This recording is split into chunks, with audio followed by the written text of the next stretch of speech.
an update session. So before we start the presentation, we would like to know more about you.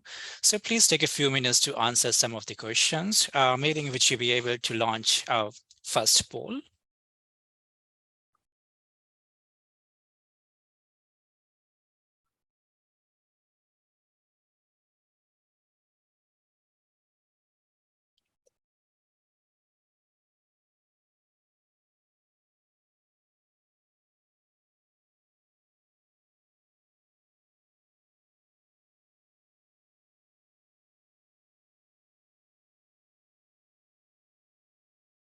Thank you for those who have completed the poll. I'm still seeing the answers coming through. So maybe just give another 10 seconds, if we may, Jitender.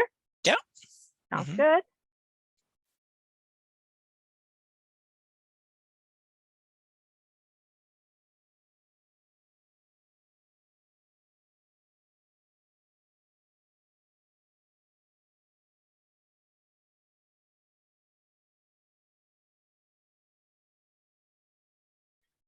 All right, I think I'm going to end the poll now. All right, just bear with me. And okay. So thank you for those who have completed. Yeah, so I hope that you can see the poll results. So sounds like 27 of you, so almost 30% of you have a chance to review the recordings, and the majority of you have also submitted study plan applications. That's good to know.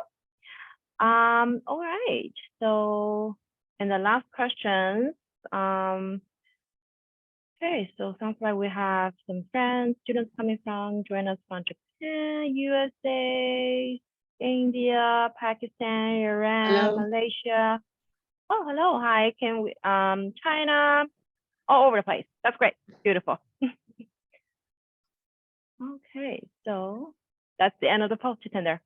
Going back to you. Thank you so much for answering the poll. Alia, if you have any question, we would be doing the Q&A session towards the end of our presentation. So again, thank you so much for answering the poll. And those of you who were not able to review the recording before, don't worry about it. So hopefully we are going to cover all the update during our session, and we would be able to answer any of your questions that you might have during the Q&A session. Sorry, Alia, do you want to say something?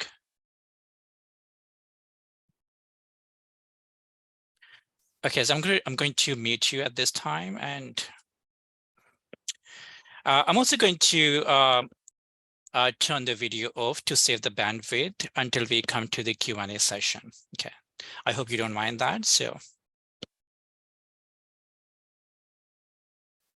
Mary, can you please go to the next slide? So before we start the presentation, I just want to go through some of the housekeeping rules. Please disable your camera, microphone, and chat if you are currently on. You will see that chat function is currently disabled. We would enable it once we start the Q&A session.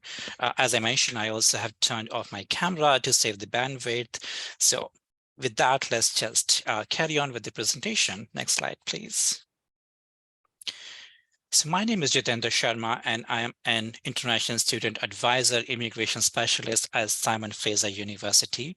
I will be your presenter today, and it is my great pleasure to be joined by my manager, Mei-Ling Gao, who is the Manager of Immigration Services. Mei-Ling would be moderating the Q&A session today.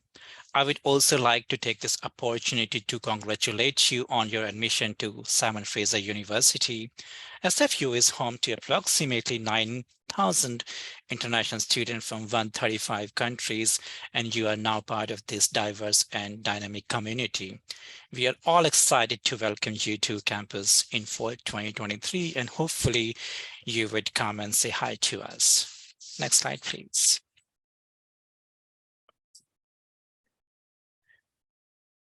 Before moving to the agenda, I would like to begin by respectfully acknowledging that SFU is located on unceded Coast Salish territory, the traditional territories of Musqueam, Squamish, Tsleil-Waututh, Cook-Vetlam, and Kardzi Nation.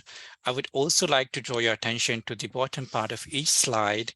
Particularly, immigration policy can change rapidly without notice. Therefore, all the information that we're going to share today with you is only current as of today, which is June 2023. Next slide, please. So this is the agenda. We will discuss IRCC update that may impact study permit application. We will address frequently asked question that was submitted during the registration process, and afterwards we will have a Q&A session. We will conclude the session with a short feedback survey. The survey participant would be entered into draw, and we would randomly select 3 winners.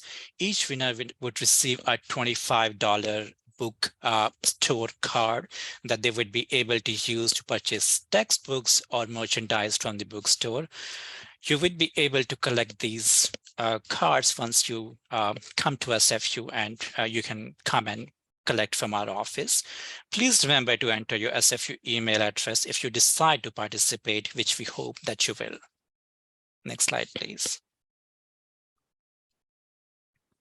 So as International Service of Students, or as we lovingly call ISS, we offer a range of services to support your transition to SFU as an international student. You can see a list of services and support we offer to SFU student on this slide.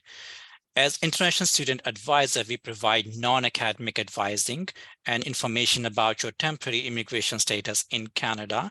That includes your study permit, work eligibility, post-graduation work permit, etc. In addition, our team can also offer advice on medical insurance and navigating the Canadian health insurance system. Next slide, please. So there are different ways for you to connect with an ISA on all 3 SFU campuses, which are Burnaby, Vancouver, and Surrey. You are able to connect with us in person and virtual through live chat, email, phone, and drop-in appointments. Our virtual in-person service provides students with the flexibility that they need, keeping their schedule in mind. Our website is also an excellent resource with instruction guide on how to apply for immigration document like study permit, work permit, etc. We always recommend these self-guided resources as first step to answering any question that you might have. Okay, so with this, we are going to start with the updates first. Next slide, please.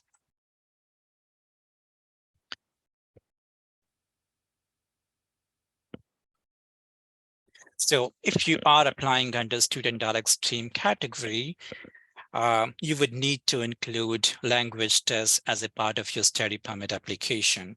So as of now, IRCC only accept following tests: IELTS Academic, IELTS General Training, and TEF. But starting August 10, 2023, they will be accepting a result from additional organization. The information about those organizations is not available at this point of time. As and when the information would be available, we will also update our website. So if you are in the process of applying for your study permit, and if you apply before August 10, 2023, only the tests mentioned on the slide can be accepted as a part of your application.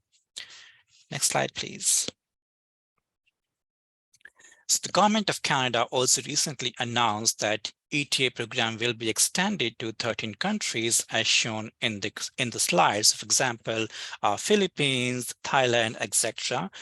Please note that air travelers from these countries who held a Canadian visa in the last 10 years or who currently held a United States visa can apply for ETA instead of a visa.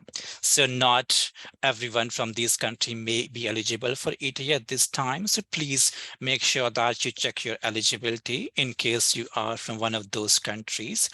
Also, I would like to say that in case you have applied for study permit and if you are from one of those countries, you would be provided visa upon approval of your study permit application. Next slide, please. So this is the latest update that only happened few days back. On June 27, 2023, IRCC announced a temporary measure that will allow certain work permit holders to study without a study permit. To be eligible, one must be authorized to work in Canada with either a work permit that was issued on or before June 7, 2023, or work permit extension application should have been submitted on or before June 7, 2023. While we think this may not apply to most of you, if you do have question around this, please feel free to connect with us for more clarification. Do keep in mind that there's still question around this announcement, and it was only recently, so we also have limited information about it. The intention behind this policy is to support these workers by providing opportunities and more flexibility to study in order to upgrade their skills, credential for licensing, etc.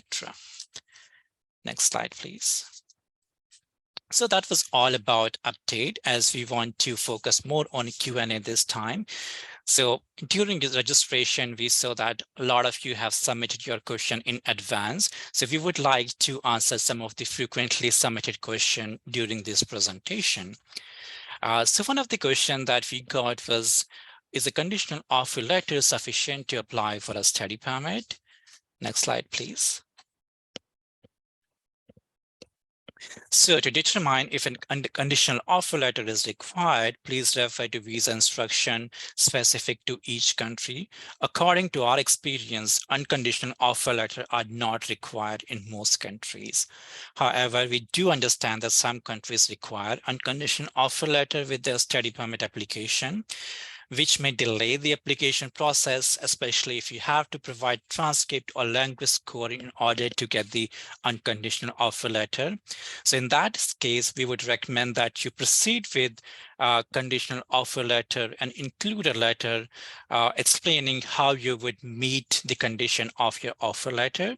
Should your study permit application still be pending when you meet the condition and receive an updated offer letter, you can submit to IRCC via the IRCC web form. Next slide, please.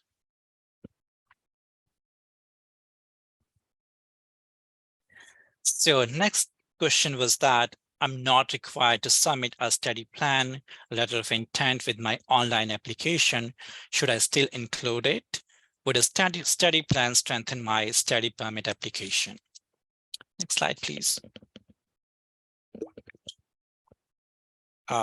Even though the study plan might not be required as a part of your application, we strongly encourage that you include a study plan or letter of intent so the immigration officer is satisfied with your primary purpose of to enter Canada, which is to study, and that you would be leaving Canada at the end of your authorized stay.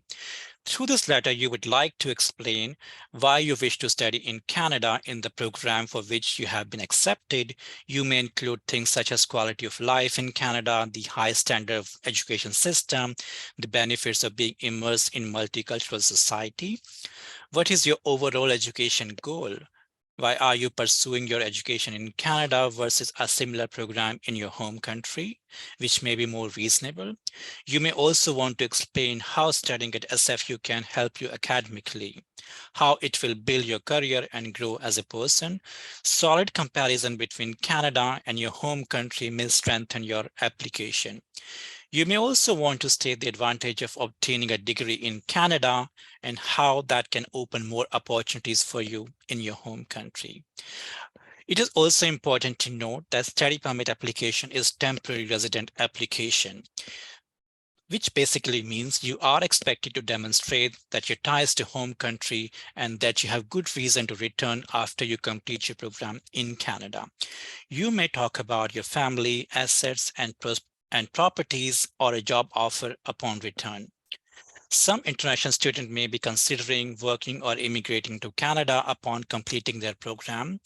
While dual intent is perfectly legitimate, it is not advisable to discuss it in your study permit, as your main objective is to study in Canada and achieve your education goal. It is also important to note that immigration officer handles hundreds of applications, and they may only have few minutes to read your study plan and determine your eligibility. Therefore, we recommend that you keep it concise and summarize in 1 to 2 pages if possible. Yeah. Okay, next slide, please. So one of the most, again, most commonly asked question was, can I apply under the student direct stream and what are the requirements? Next slide, please. So to be able to apply under the Student Direct Stream or SDS, you must be a legal resident in one of the 14 countries listed on the left side of the slide. You must also meet the other requirement listed on the right side of the slide. For example, upfront tuition fee payment for 1 year, opening a guaranteed investment certificate of $10,000 to a living expenses for 1 year. You would also need to provide upfront medical if needed, police certificate, language test, and there could be additional document depending upon your country of nationality. Next slide, please. So I think, as I mentioned, one of the criteria for submitting application under SDS is that you should be paying a tuition fee for 1 year in advance. So in case you're planning to apply under SDS and wondering how to make that payment, so payment for tuition fee can be made via Flywire, an online payment system. So once you make a payment, you will be provided with a receipt that you can use for your study permit application. Now, how to calculate tuition fee for 1 year? If you are a graduate student, please refer to study work permit information document that would be included on your offer of admission. You can find 1 year tuition fee on this page. For undergrad student, the 4th page of your admission package will contain information about the estimated tuition fee for the first year at SFU. Next slide, please. So next question would be, my study permit application is still under processing. What are my options if it is not approved on time? Next slide, please. So as you can see on the slide, the processing time for study permit applications submitted under regular stream and SDS are 6 weeks and 20 calendar days respectively. Please note that the processing time does not include time you may need to provide biometrics or medical examination. Only once your application is considered complete, you should start counting the processing time. Now, in case your application is considered complete and has exceeded the processing time mentioned on the IRCC website, you may do following to inquire about the status of your application. You can submit web form and inquire about the status of your application.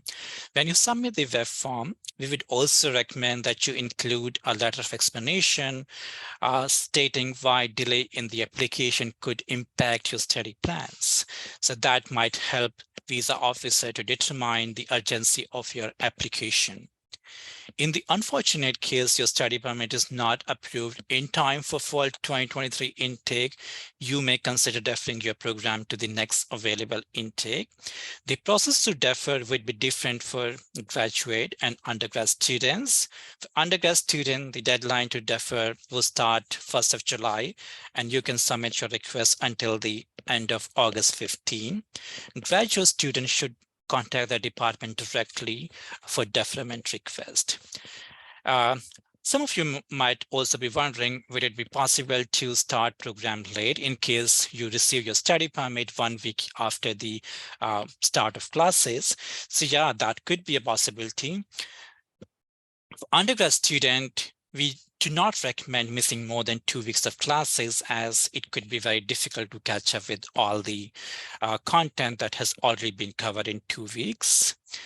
For graduate student, you should contact your department directly as to how many days you could miss, or if it is possible for you to start your program remotely.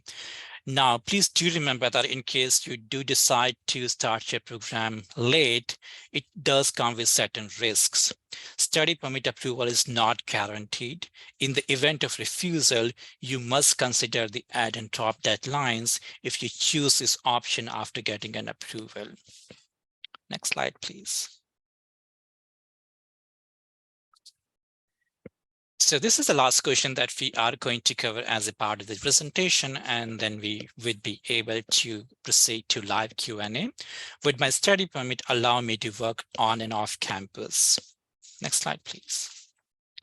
So different type of works you may pursue while you are a student at SFU. You may work on campus, off campus, and SFU approved co-op internship practicum while you are pursuing your program with us. The requirement for each are different, and as you will see here, your enrollment impacts your ability to work on and off campus under your study permit. Students are required to study full-time in the term they wish to work and meet IRCC work eligibility criteria as outlined on this slide in order to work on and off campus under their study permit. Off-campus work is restricted up to 20 hours per week during regular academic term. However, eligible students may work full-time during a regularly scheduled break during their studies. The designated regularly scheduled breaks at SFU are different for undergrad and graduate SFU students. For undergrad students, the reading week breaks between terms and the summer may be considered regularly scheduled break for immigration purposes.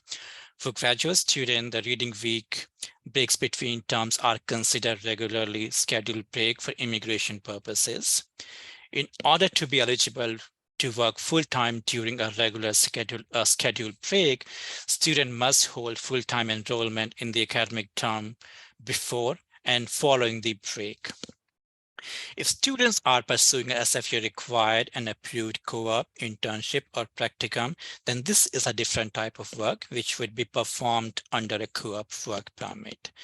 So again, if you plan to do co-op, you would first need to get admitted into co-op, which we can discuss once you start your program at SFU. Next slide, please. So thank you so much for your patience and going through all of this information. I hope that it is not a lot of information and you were able to grasp it. But if you have any question, we would be happy to take any answers. Once again, if you are looking to connect with International Student Advisor for a question about your immigration document, work eligibility, medical insurance, traveling restriction, you can reach us in a number of ways, as we also discussed during one of our earlier slides. We will now also end the recording.